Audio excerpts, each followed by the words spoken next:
നമസ്കാരം. അറിയാലോ, ഞാനാണ് സ്ഥാനാർത്ഥി. വീട്ടിലെല്ലാരും എനിക്ക് തന്നെ വോട്ട് ചെയ്യണം. അച്ഛനകത്തോണ്ട് ഇരിപ്പാ. അച്ഛൻ ഭയങ്കര വാശിക്കാരനാണ്. അച്ഛനോടും കൂടി വോട്ട് ചോദിച്ചേക്കാവോ? അതിനെന്താ, ഞാൻ വരാലോ. അപ്പച്ചാ, ഞാനാണ് സ്ഥാനാർത്ഥി.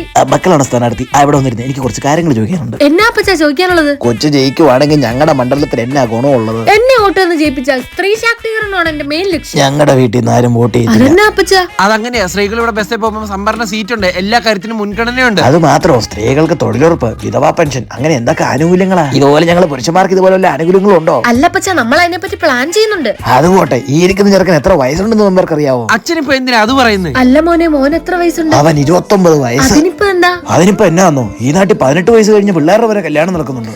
അല്ല, അതിനിപ്പോ നമ്മുടെ പഞ്ചായത്ത് ഇപ്പൊ എന്നെ ചെയ്യാനാ? പഞ്ചായത്ത് തന്നെ ചെയ്യാനോ ഒരു പദ്ധതി ഇവിടെ കൊണ്ടുവരണം. എന്ത് പദ്ധതി വേണമെന്നാ മോൻ ഉദ്ദേശിക്കുന്നേ? ഈ പഞ്ചായത്ത് ഒരു മാതൃകയാകണം. 90കളിൽ ജനിച്ച കുട്ടികൾ കല്യാണം കഴിച്ചതിന് ശേഷം മാത്രമേ 2000 ജനിച്ച കുട്ടികൾ കല്യാണം കഴിക്കാൻ പാടുള്ളൂ.